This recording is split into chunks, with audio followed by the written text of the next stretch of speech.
Hello, everyone. Welcome to another episode of the Agile20reflect Festival. For the sake of new people, I would like to say something more about the Agile20reflect Festival. It's a festival that aims at bridging and capturing the Agile, building and capturing bridges in the various Agile communities across the globe in a huge community lead event for the month of February to coincide with the 20 years of the Agile manifesto. And today we have here a very special woman who is known as Evelien Roos. I hope I'm right. Yeah. Evelien Roos, yeah. She's an experienced Agile coach and a professional Scrum trainer at scrum.org. So I'm very positive whatever she's about to deliver is the best for us. And she has also helped many teams at different organizations to become more agile.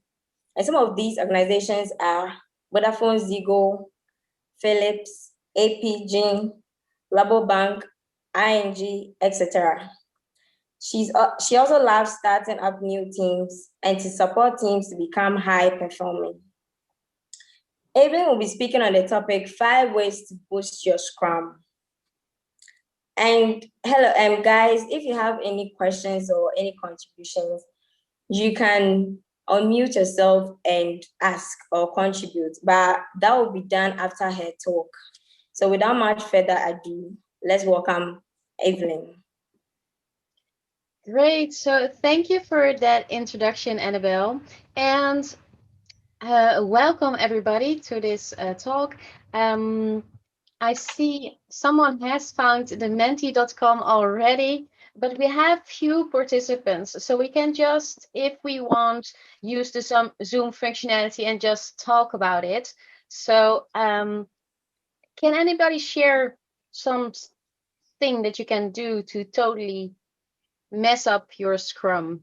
So you can unmute yourself or I can unmute you. Anybody has an idea? So in the Mentimeter, I always see not practicing time boxing. So whose remark was that? That was mine, Rachel. Great. And can you share something about that, Rachel?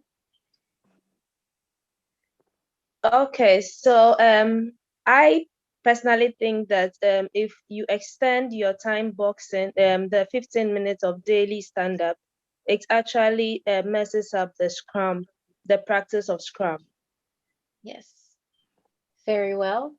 Thank you. So you kind of lose track of the time box and the structure. So that could totally mess up your Scrum indeed.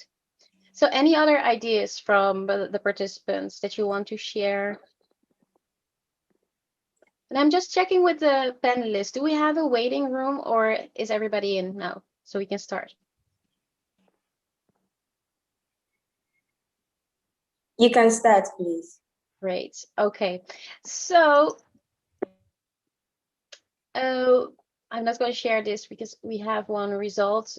This session is about 5 ways to boost your Scrum. If you want to connect with me, you can do that on different locations, on Twitter, on LinkedIn. I even have a TikTok account, and you can find us or me on Instagram. The idea of this session is that it's interactive, so please feel free to unmute yourself and to take part in this talk, because it will not be only me talking. That would be so boring. And it will also require you to do some thinking and talking. So welcome everybody. This is me. Annabelle already gave a great introduction, so I'm not going to repeat that. Let's just dive into the content. So I'm wondering if you want to put in the chat your experience with Scrum.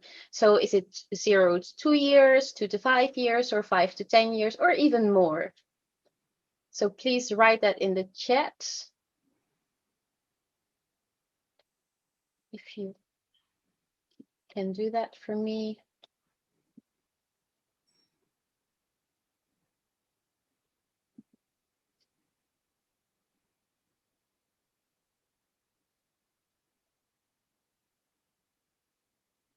Great, and I see some new participants entering, so I'm sorry, we've already started.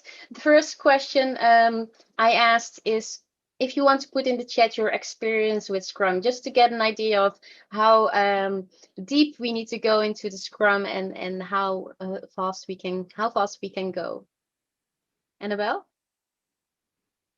Oh, I just saw your camera turning on. I thought you might want to add something. Oh, no. Okay, great. So I see 0 to 2 years. Do we have anybody who has more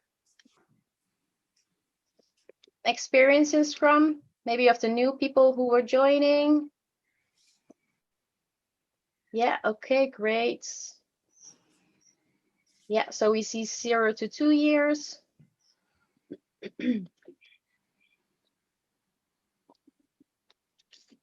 Yes, thank you for adding that. So I know I have a little bit of an idea of where we should go. And for me, it would be more than 10 years. So I have experience in Agile for more than 10 years, starting at Ascent, which is an energy company. And for the new people joining, we started already. First question was to put in the chat your experience with Scrum. So if you're just joining in, that was the first question. We have a few of 0 to 2 years. And don't worry, you did not miss anything of the content yet. So don't worry if you were late. I'm happy that you're here. One question I do want to ask, if you can put on your camera, because then I will not only be talking to myself or my own video, but also to you, and that's what I like to see, who you are. So if you are able to, please put on your video. And if you are willing to, of course, because I'm not going to force you, but it's good to talk at people instead of pictures. Thank you, Annabelle. Great.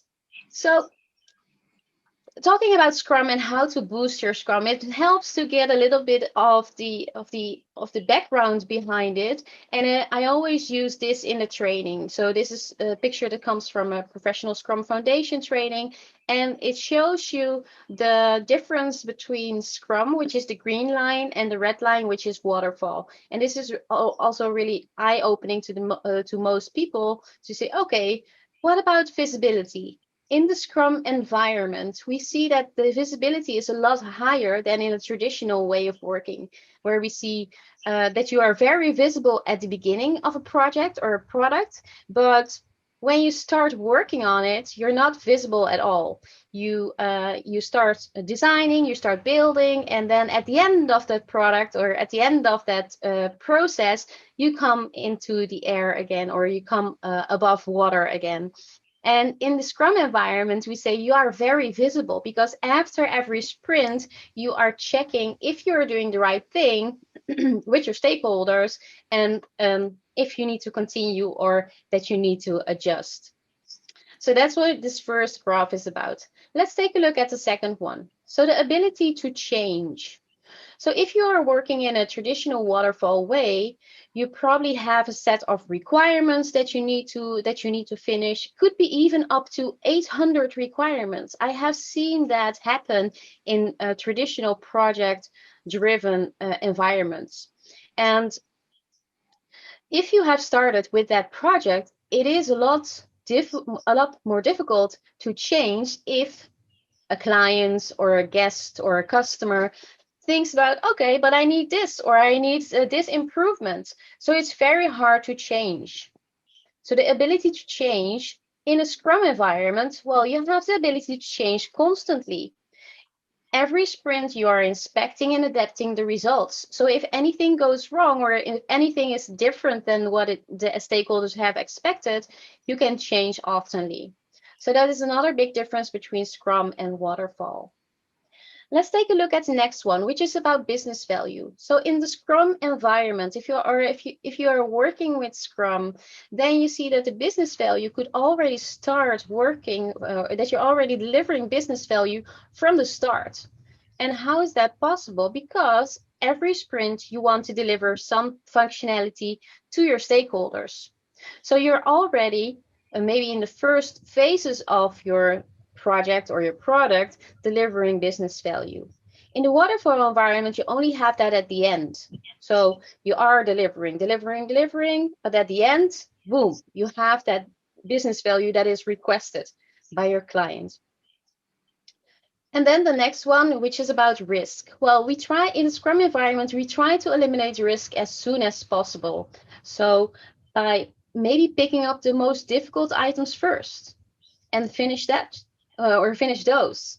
In a waterfall environment, you will only have to wait until you have decreased the risk until the end of your project or your product.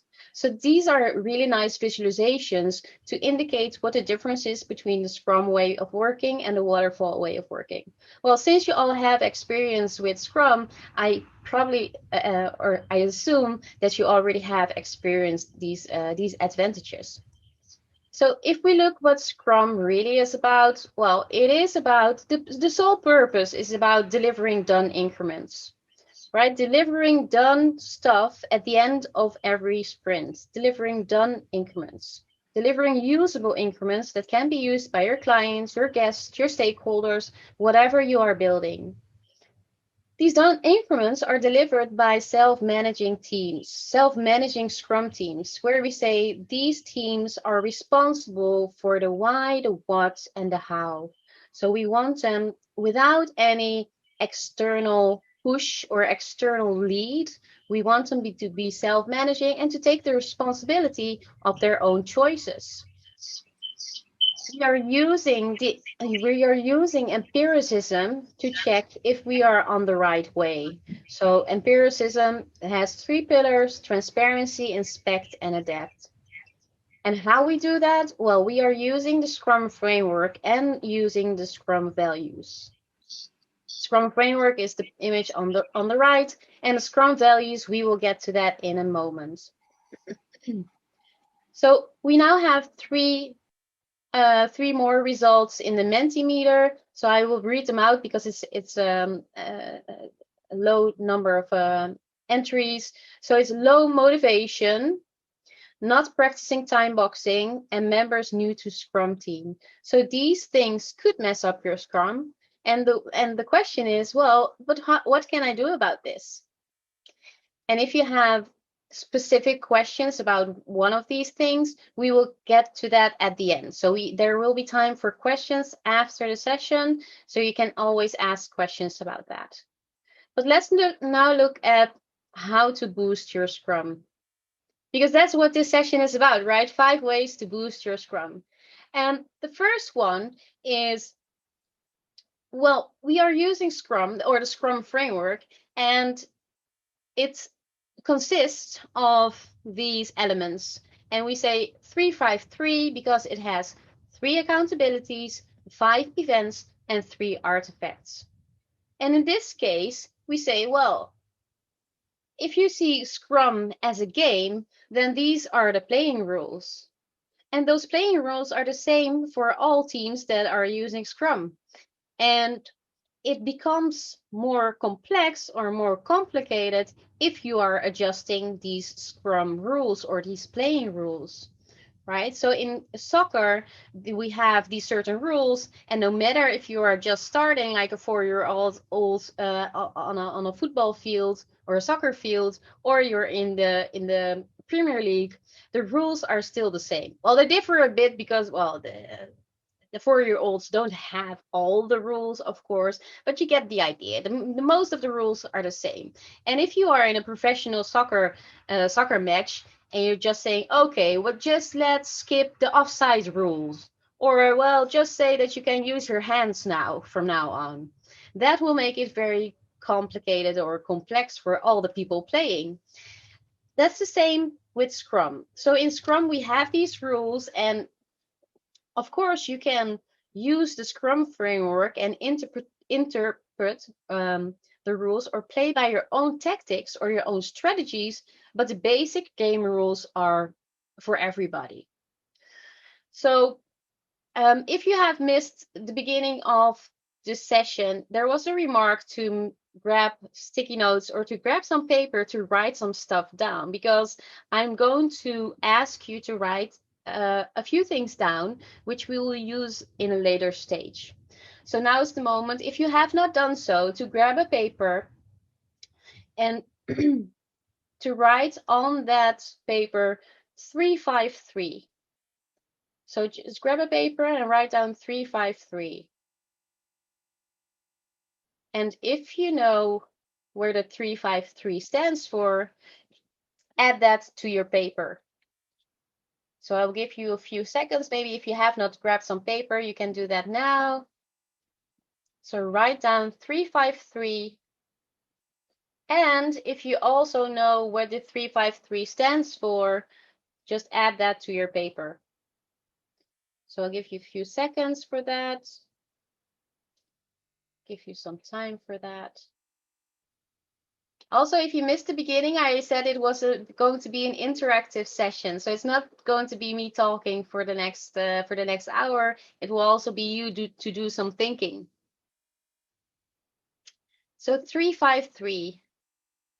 If you have not written that down, then you can use this. We have 3 accountabilities, 5 events, and 3 artifacts. So that will be your first paper or your first sticky note, which has 353 on it.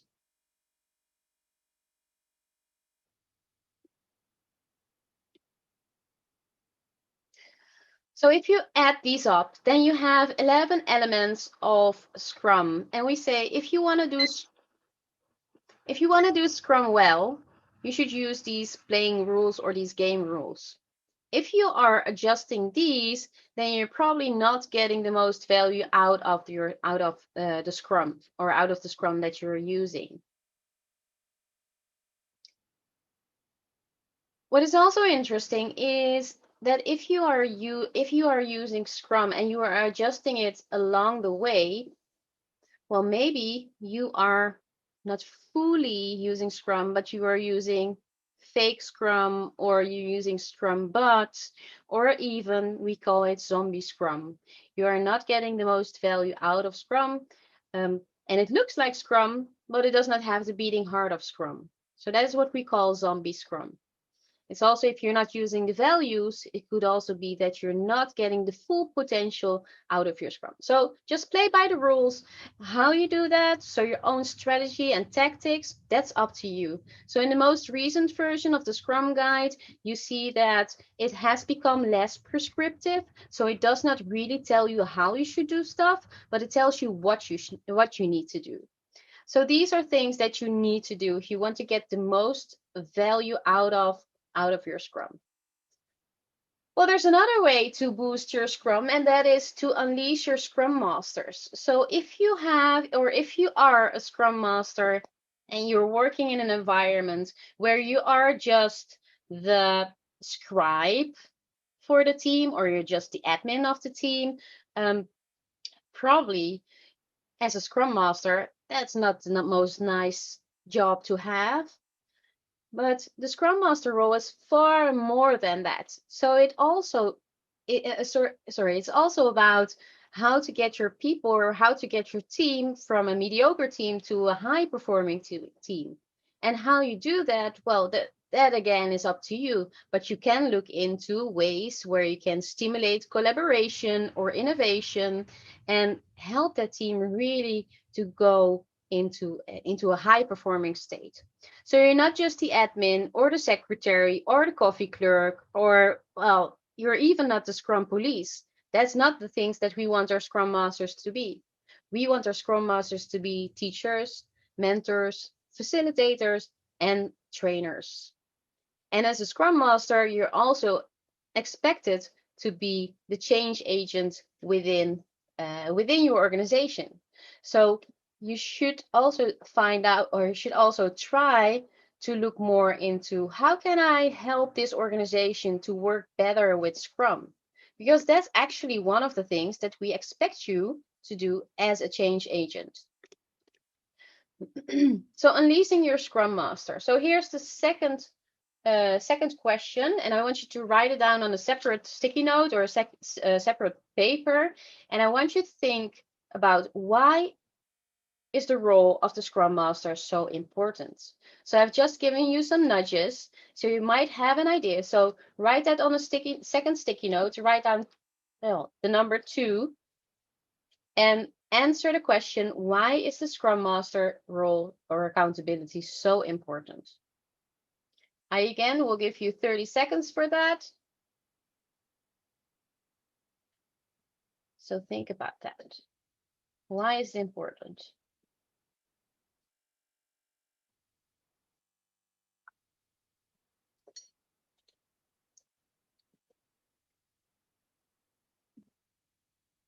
And if anybody wants to turn on their camera, I would be happy to look at your faces instead of pictures.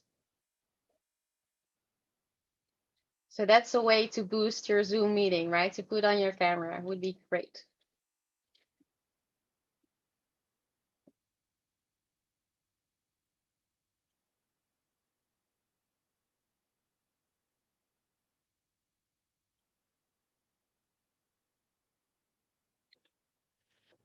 Okay, so that's 30 seconds. I hope you have written down an idea about why the Scrum Master role is so important.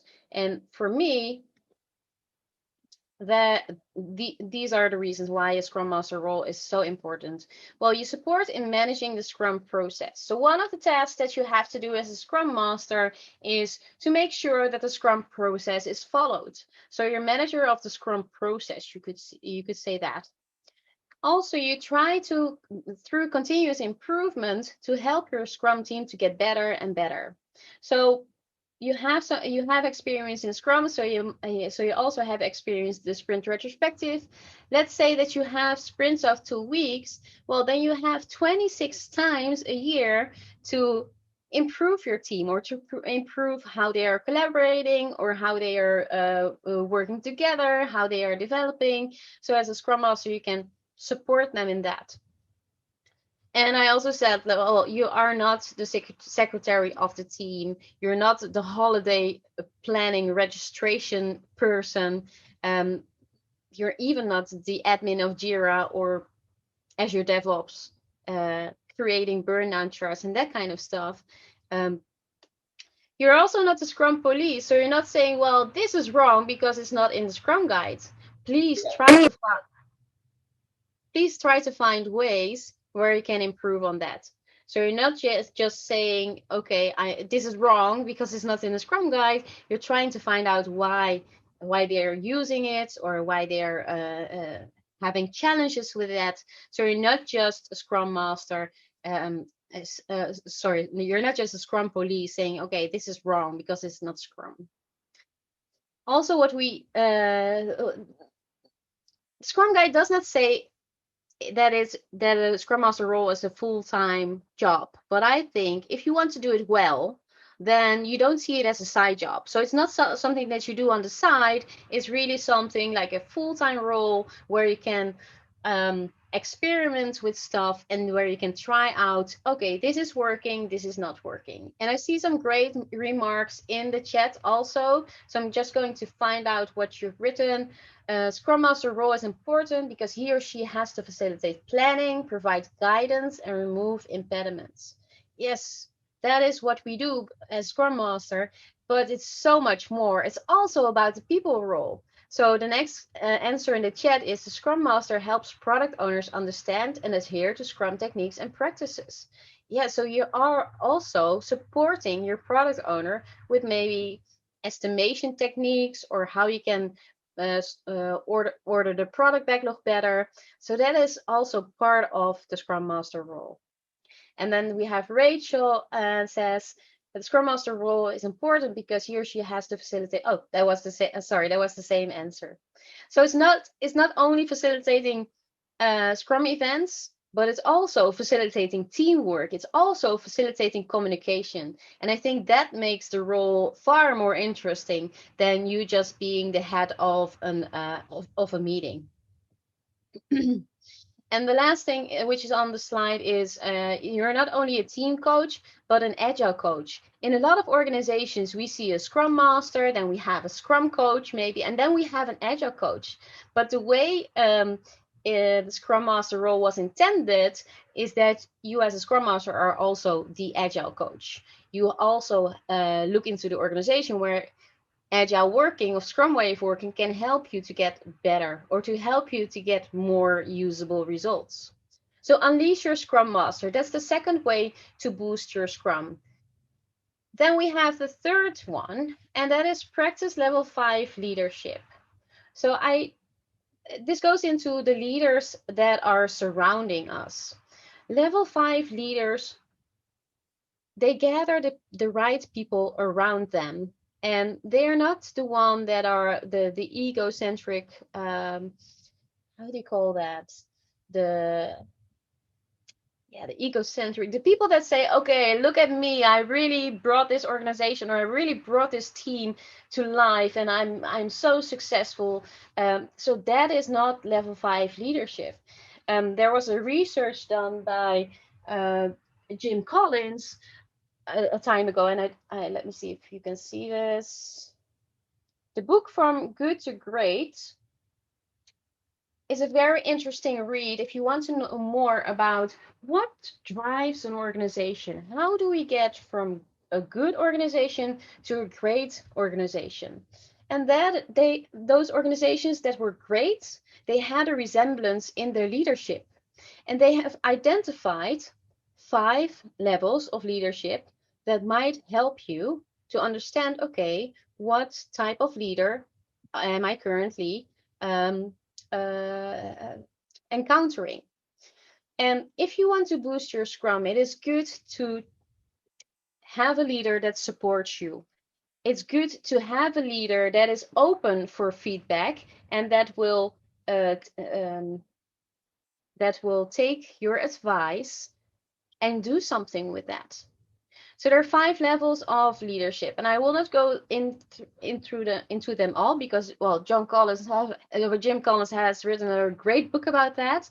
But the interesting thing about 5-level leadership or level 5 leadership is that it is a combination between professional will and personal humility. So it is okay to be ambitious as a leader, but it's also good to be humble. And I know we see a lot of leaders that don't have that behavior already, but you can help them to get there and to become a level 5 leader. So this one, the next exercise is number 3. So if you're writing along, please write a 3 on your paper and think about what type of leader or what level of leader are you currently encountering in your organization or in your team or as your manager. So think about someone close to you and think about what level of leadership do you see. And that will be number 3. So think about that. And again, I will give you 30 seconds to read through the 5 levels and to think about your own leader in your own environment.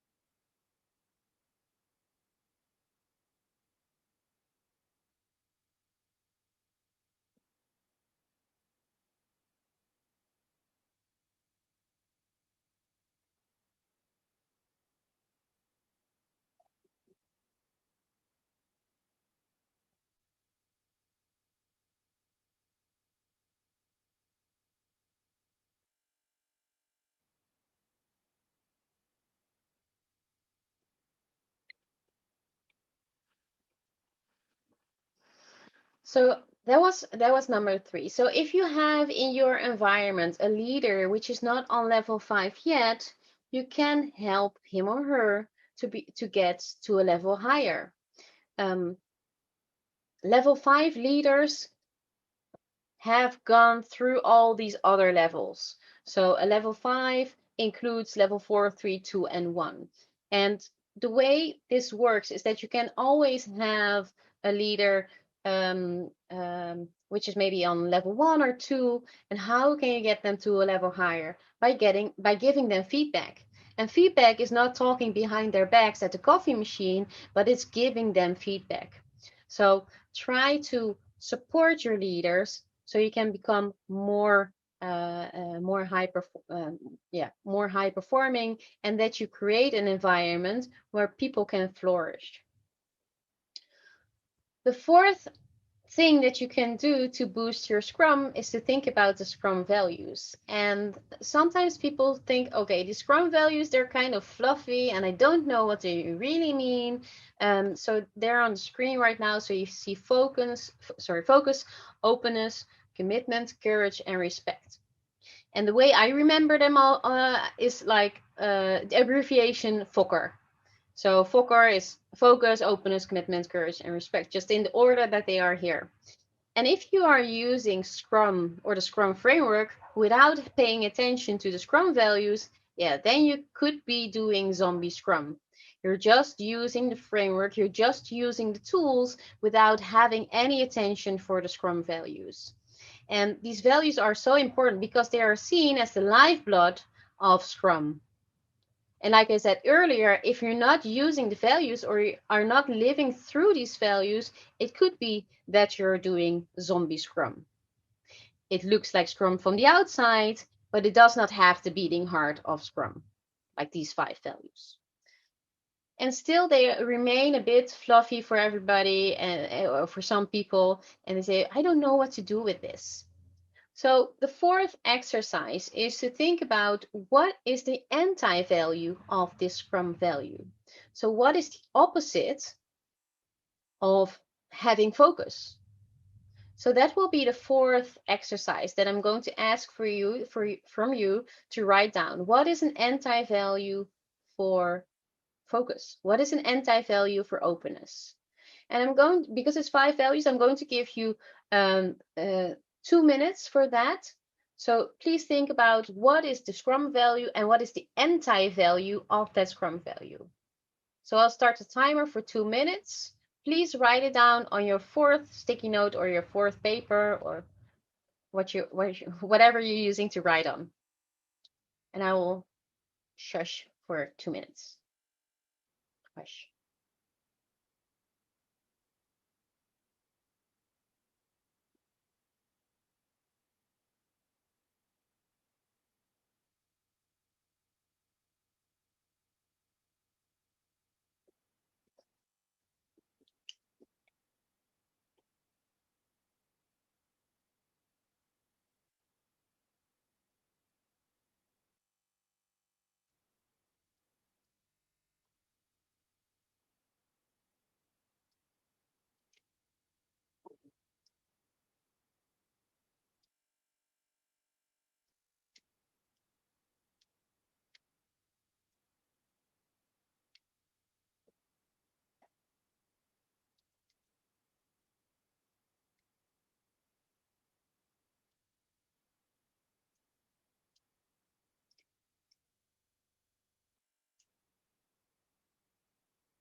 So you still have 1 minute?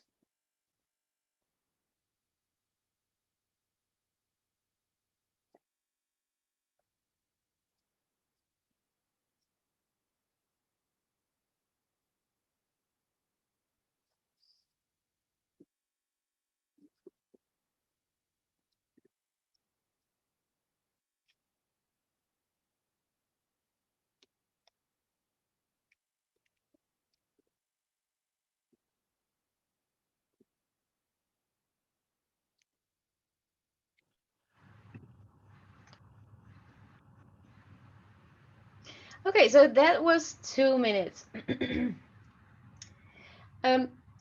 So it helps if you think about the anti-value, because if you know the anti-value, then you can probably easier do something about it.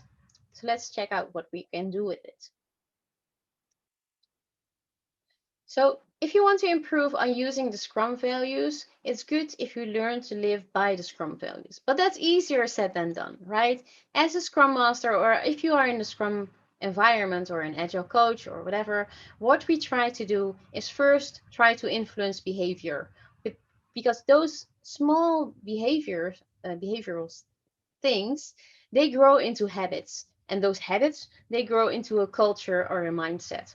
So it's good that you sometimes nudge the team to say, okay, I think we've lost some focus here. Or are we still being open to each other? Or how can we improve that?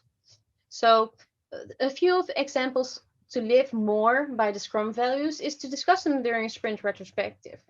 What I always do is to start, when I start with a new Scrum team, is to discuss them at the start of the Scrum team. So, because the Scrum values mean something different to everybody, right? So it's good to have a team that has the same notion of the Scrum values. So it's good to discuss them there, and it's also good to discuss them during sprint retrospective. What you can also do is have a sprint focused on one of these values. So make it very explicit.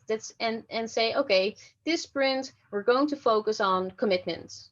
And what does that mean? Okay, we're committed to deliver high quality software or to deliver high quality product. We are committed to the team to address challenges that we have. So you can have a sprint really focused on one of these values and refer to them oftenly. So if you are in a team or in a Scrum team that has been around for like or has been together for a few months, it's good to remind them of, okay, when we started, these were what we understood of the Scrum values. Are we still working by them? So I hope that makes it a little bit more tangible for you what these 5 Scrum values mean. Another way to boost your Scrum is to use your brains, actually. And using your brains is meant to involve everybody into what you're doing. So it's not, if you're doing a sprint retrospective and someone, the person with loudest voice always speaks, well, then you have something to do. Then you want to maybe look into structures or formats that you can use to make your sprint retrospective even more involving and engaging. So that is using your brains. And using your brains, you can do that in a lot of ways. For instance, by making the meetings or the Scrum events more interesting, to involve and engage everybody during those Scrum events. And how can you do that? Well, you can look into the 6 trumps of Sharon Bowman, for instance, and what Sharon Bowman says, okay, if you're doing a meeting or if you're doing a training, these are things that work. And those things that work, those are based on brain science. So she has really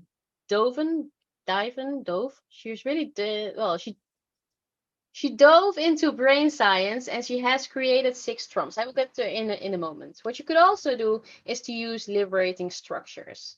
And I'm curious if anybody has used liberating structures. I will explain in a moment what they are. So if you want to boost your events, try to think of these 6 trumps. And a trump means that something is better than the other. So for instance, images trumps words. People are better able to remind images or to understand images than just words. So try to use in your events or in your presentations or whatever you're doing, try to use more images. That will work better for your brain. Then for instance, writing trumps reading. If you are studying or if you are doing a training, it helps if you write things down, because then you are using your brain in multiple ways. You have to think about what you're writing down, and you have to process that information in your brain before you write it down. And that processing in your brain already makes your brain more acquainted with that information.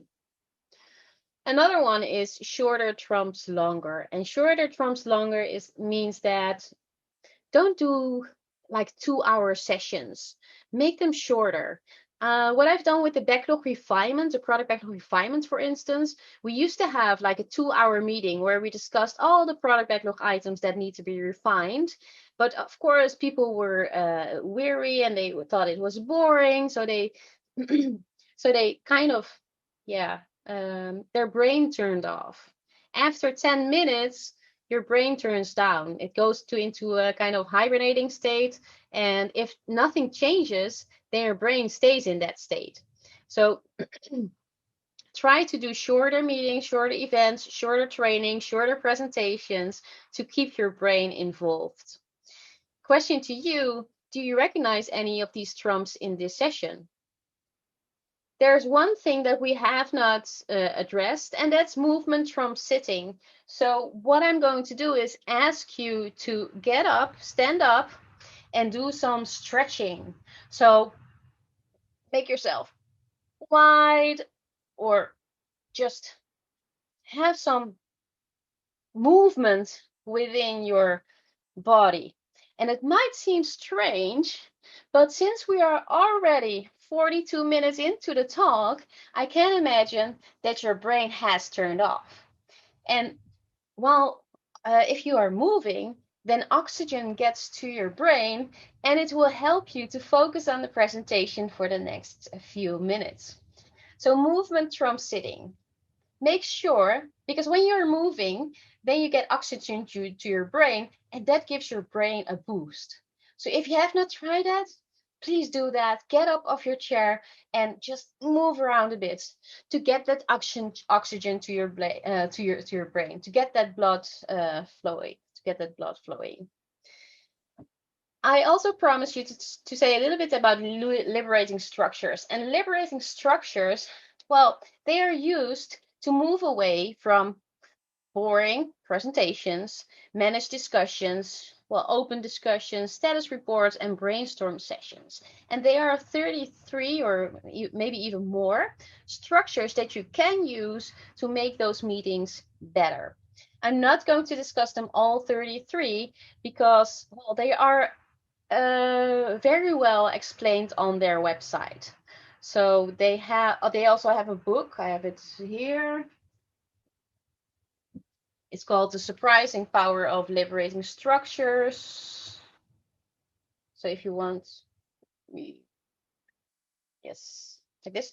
And these are ways that you can use to make, for instance, your daily scrum more interesting and more involved for everybody. So, for instance, in your daily scrum, you can use a 1, 2, 4 all. So instead of going through that circle, which we usually have, you could use 1, 2, 4 all. It goes like this. So the first minute you get a minute to think about, okay, what was the progress that I've made towards the sprint goal? You have 1 minute individually. Then you do that in pairs and have 2 minutes to discuss that with each other. Then you do that with groups of 4, and after that you will do it all together. And you will notice that people who are maybe more introverts, they speak more easy if they are in pairs or if they are in with a group of 4. So that way you can involve and engage everybody in that daily scrum instead of people having to wait until all the other 8 team members have gone and then you go. For the sprint retrospective, you can use the eco cycle planning. Just dive into that. There's an excellent description of that. It is mainly about what should we focus on, what should we give more attention, and what is actually something that we should not give any attention anymore. So what is something that we could leave out, which does not give us value. For the sprint review, for instance, you can use the shift and share. Usually the sprint review goes like, okay, this is a presentation. We have made this and this. Dear stakeholders, what do you think of it? Are there any questions? And then the sprint review is over. But the way the sprint review is intended is that it is a collaboration between the stakeholders and the Scrum team. a way that you could support that is to use a shift and share. So for instance, when we were in the physical environment, we did not do a 1 hour presentation. We said, okay, we're going to make 4 stations. So there's one, let's say it's a table with a laptop on it, and one station, you talk about the product backlog, things that are happening in the market that might impact your product backlog. The other station is about the increment that you have delivered. The other station is about what went well in the sprint. You discussed that also with your stakeholders. Because you can imagine if you have 4 people sick out of the team, that's something that you want to share. And then you have another station, the fourth station, maybe talk about innovation. What are innovative ideas from the stakeholders? And then you give them 10 minutes to be present at one of the stations, and then you move, after those 10 minutes, you move the stakeholders to a next station or a next breakout room if you are in an online environment.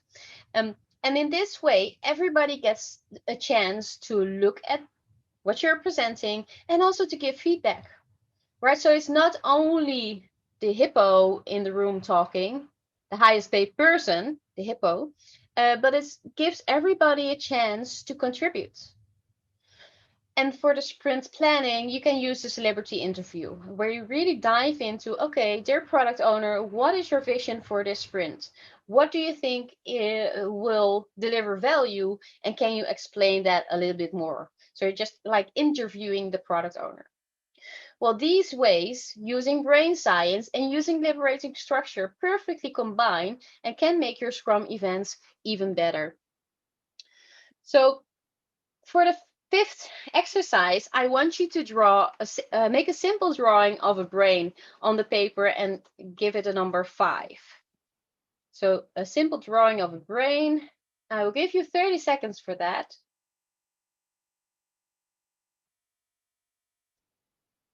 To make a simple drawing of a brain.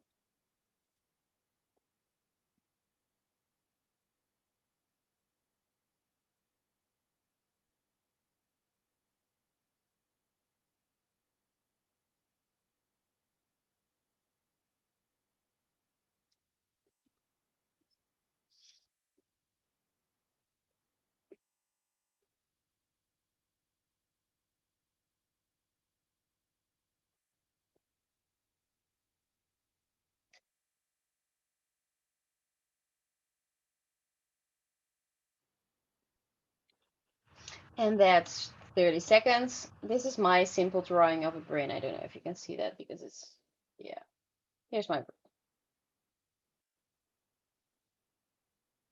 brain. That looks really good. It is a simple drawing of a brain. So now we have 5 sticky notes, or you have 5 items written down. And I want you to take a look at those sticky notes or at that paper. So it's 1 to 5. If we would do this in the physical environment, I would have these cards for everybody. So yeah, too bad we cannot do that. But I hope you have written down some stuff on your papers. Question to you is, which solution do you want to experiment or try to boost your Scrum? Take that. Take that. Sorry, I was just distracted by the chat. Thank you, Maru. And I think the recording will be shared. So thank you for joining. So think about what is your smallest next steps that you could take for improving your Scrum, and write that small step onto a single paper or maybe on a single sticky note. So what is a small thing? Look at your 5 cards or your 5 papers.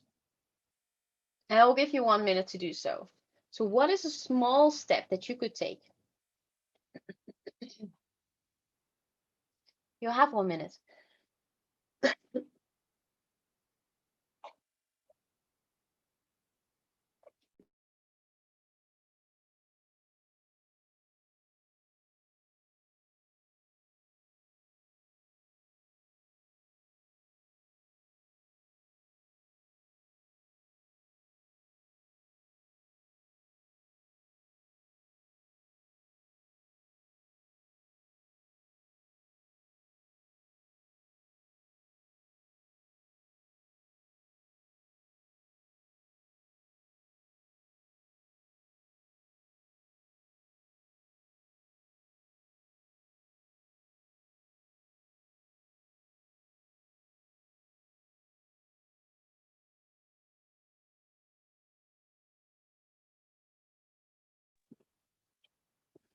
Good, so that's 1 minute. I hope you have identified a small step that you want to take. This is also a liberating structure called 15% solutions. So instead of thinking about a huge action plan and to take into account all these 5 ways to boost your Scrum, the question is, what is a small step that you can take? Well, I have identified a few small steps that you can take. For instance, for the 353, the number 1 is read the Scrum Guide. Play by the rules. As you might know, the new version of the Scrum Guide has just been released in November of last year, so it might be that there are some changes in that. A next one, unleash your Scrum Master. Empower the Scrum Master with time and accountabilities. So if you have like a secretary Scrum Master, or if you are a secretary Scrum Master, try to see what you can do within the range of your, within the boundaries that might give you that extra value to boost your Scrum. Level 5 leadership. What is a small step that you can do? Well, you can start giving feedback to your leaders to get them into that level 5 or maybe a level higher of leadership. Help them create a vision, for instance, or help them create followers or people who are really into the things that you're doing. That could help. Scrum values. Remind your team members of the Scrum values during sprint retrospective. So that's a real small step that you could do, and use your brain. Experiment with one liberating structure during one of your Scrum events. So again, it's not about making a whole action plan. It's about taking small steps. Start small, succeed big. And that can help you to boost your Scrum. And that brings us to the last part. If you have any questions. Thank you, Evelien. That was very lovely. If you have any questions, you can unmute yourself and speak.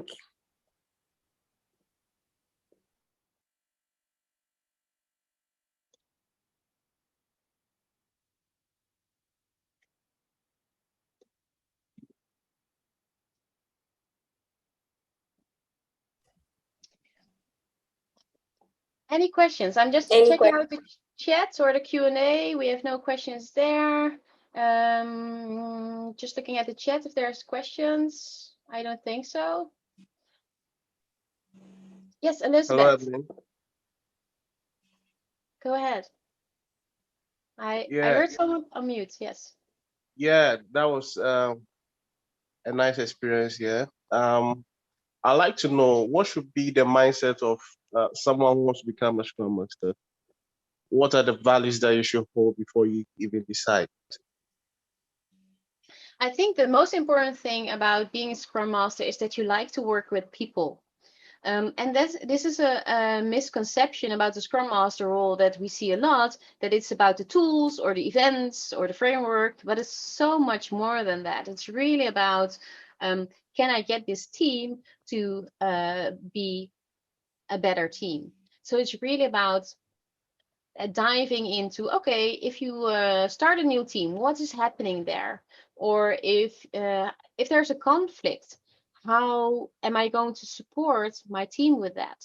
And if you don't know that already, then it's something that you can learn, of course, but that will help. So having the intention of working, or that you like to work with people, I think that is one of the most important things for a Scrum Master to do.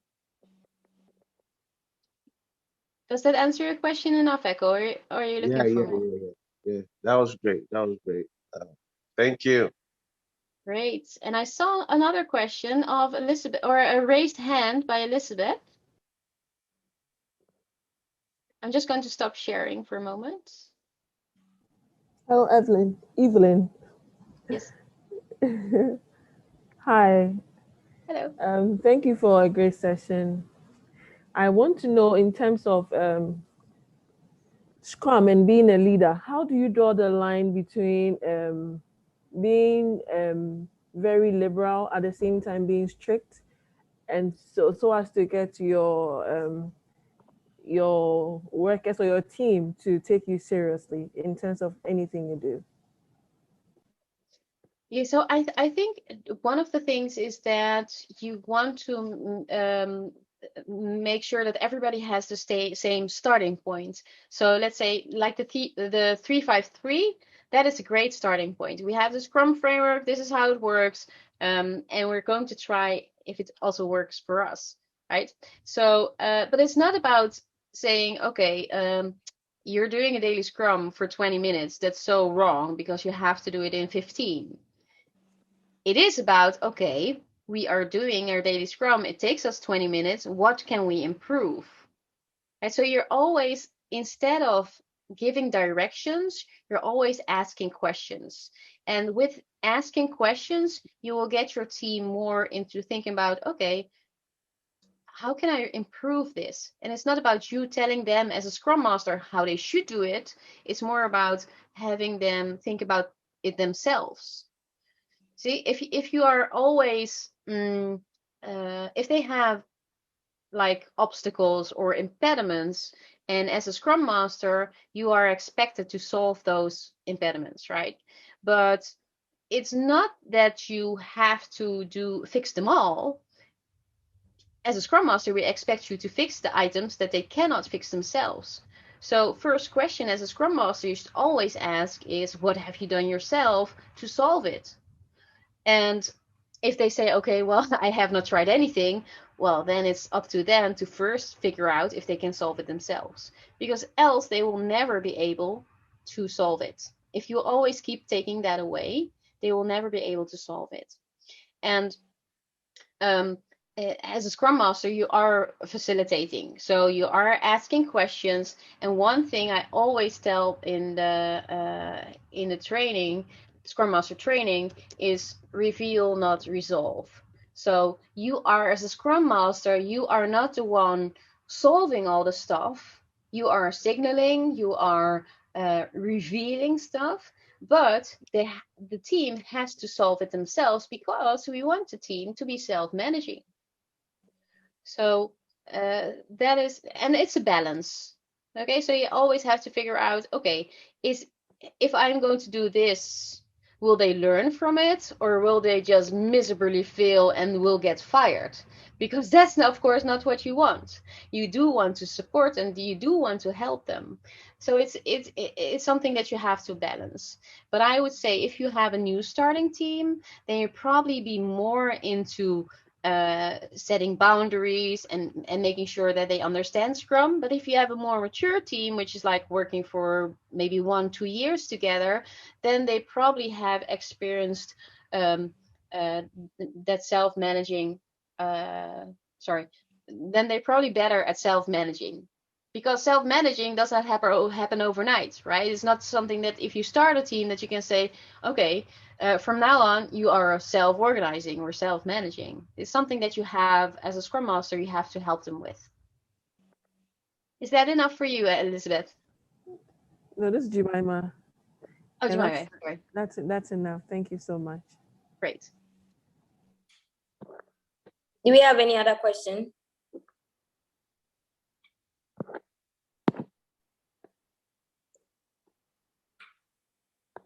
Okay, so I don't think there's any other question. No. Thank you, Evelien. I hope after this session, we are all going to improve on our Scrum. Mm-hmm. Thank you so much. Great. For this presentation. Mm-hmm. Rachel has a question. Rachel? Okay. Nope. Okay. Okay. Great. Well, I want to thank everybody for joining. I see a lot of people have joined, and I hope that you can get one small item, one 15% solution out of it to boost your Scrum. And I'm not the expert in all these things. I just facilitating you to identify your own improvement. So thank you for joining, and I hope you get something out of it. Okay, so this brings us to the end of this session. Have a nice day, guys. Bye.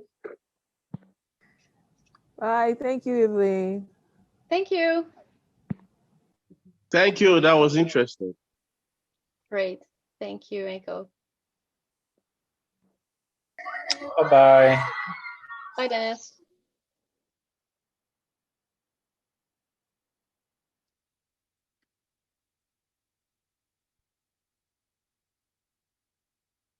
Isabel, are you still on?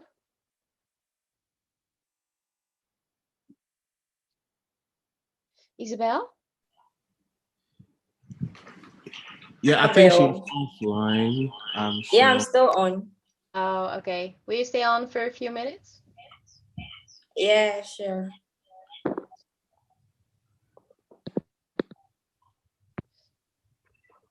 So I saw the remark about the recordings or the question about the recording. So I assume that will be done. Shall I also send PowerPoint slides to somebody?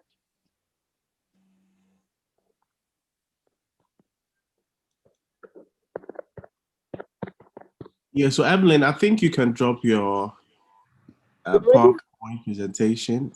We have the emails of the participants, so we can share it to them, as well as the video itself, the links to the video. Yeah. Okay. Very well. Well, thank you all for organizing this, and I was happy to be part of it. I saw more people joining after, like, I don't know, maybe half an hour or something, but I think we had a nice group at the end. It was 24 people. 26. Great. So I hope that they have gotten something out of it. It's a pity that I could not see any cameras on or see the people. I always like to talk at people. But no worries. This is okay. I hope. Yeah. Ebe, let's see you. Sorry. I asked one guy to turn on his camera so he can interact with you. Yeah. Well, it's okay. As long as people got something out of it, then I'm perfectly happy. Oh, okay. How did you think it went, Isabel? Annabelle, it went well. Annabelle, sorry, I keep calling you Isabel. Sorry for that. Annabelle. No worries. I could also just call you Akaditi Global if I want, right? That's your name on Zoom. Sure. That's easy. I'd like to go off. My screen is messing up. I want to restart my. Yeah. Okay, well, you do that, and thank you all for joining who's still here, and hope to see you maybe next year in Ghana in real life. And I can meet you in real life. We'll be glad to see you too. Yeah. And then nobody can have their video off because I can see all the people. Yay! Yeah. Well, great. Thank you so much, and have a nice day. Thank you too. Have a Enjoy nice the Bye-bye. Bye.